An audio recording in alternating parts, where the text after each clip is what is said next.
So the Moving Stillness project was very clearly looking at ocean and plastic pollution. The discussion has been in our space for some time, where we actually began by only working through finding a movement expression. That means it's a choreographic process.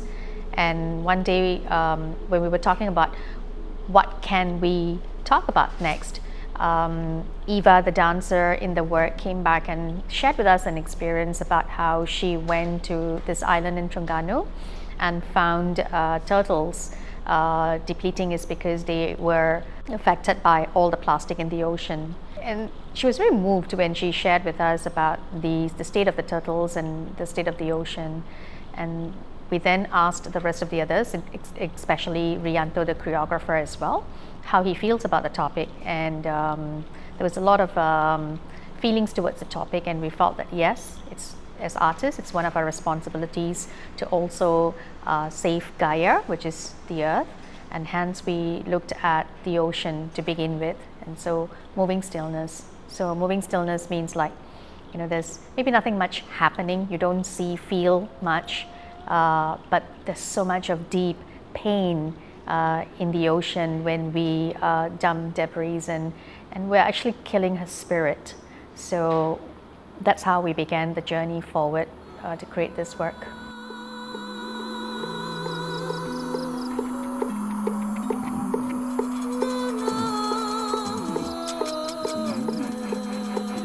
For this project, many elements is from our tradition in Indonesia.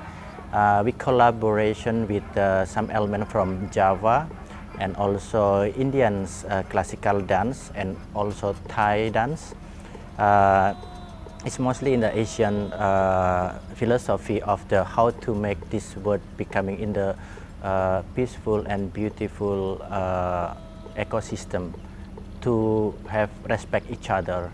So the body element is coming from our generation to generation.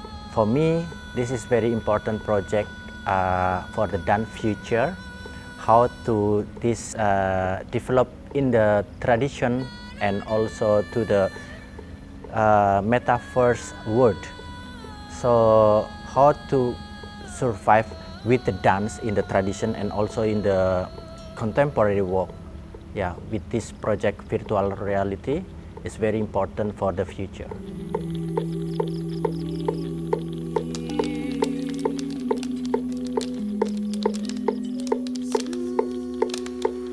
My body is spirit of the becoming human or the spirit of the ancestor, and spirit of the body self as alive to breathe, the two freedom of the breathing. And one more dancer is Eva, is becoming mother of the ocean, because the ocean is becoming all the plastic now, and like 70% in the earth is becoming a lot of the plastic in everywhere and in the globe, and that mother is becoming very limits for the breathing. And also two monsters of the plastic. One is the plastic monster and one is the factory of the plastic. So that means is how we can represent this element in the dance and combination between the tradition and the contemporary in the body self. It's quite very interesting for me, and good experience with them to touch each other and then to connect each other between the one body to another body.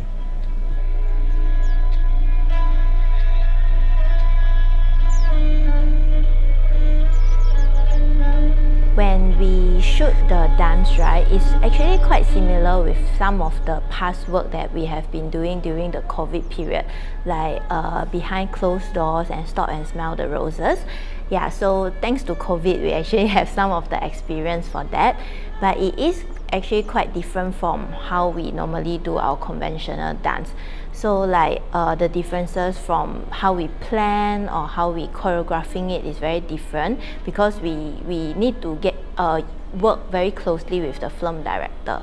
From the beginning of the planning, we already work very closely with the film director. So we come up with the sort of the story together. Then we know what is the angle that the film director is looking for. So it's easier for us when we like choreographing or creating the floor pattern of it.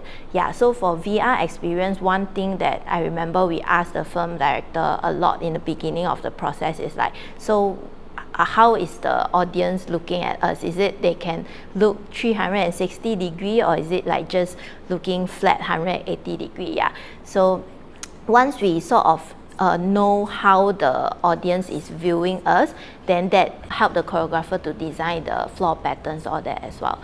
As a performer, it's quite different than the conventional dance. On that day of shooting, we need to work very closely with the camera because we have the liberty to direct what the audience can see. We can play with the different camera angle to bring in like the camera towards like maybe showing our hands or showing our facial expression, like just the eyes or just a specific body parts. Yeah, so this is quite different from like how we dance, how we choreograph or how we dance like normally as a conventional dance. Yeah.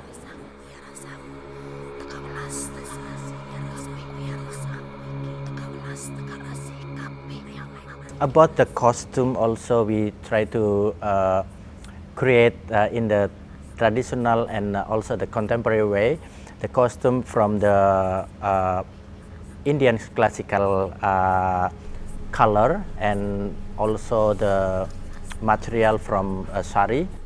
So the costumes for the plastic monster was made by Sun Jie, first year student from NAFA Fashion and Design, with the support of her lecturer Georgette. And we were very happy how she got involved in this project, and she was very excited. She understood very clearly the theme of the project, and she experimented with the costumes. So what you see, the plastic monster, which is Ice wearing the costume, is completely her design based on how I visioned this plastic monster to be, that it is not regular, it has very undefined texture to it, as well as it's large and it's waiting to deliver more plastics out of the space.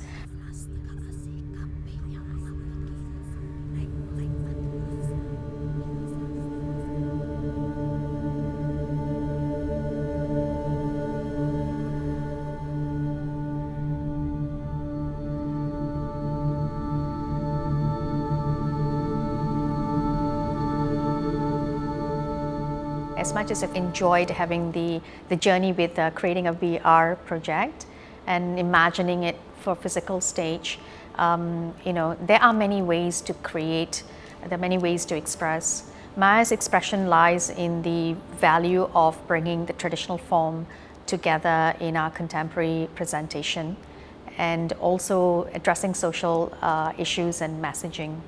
I think this kind of a way of working in an interdisciplinary space using tech has been not a new experience, but it has just made the experience a little bit more deeper for us with a good technical support and resource from a venturer.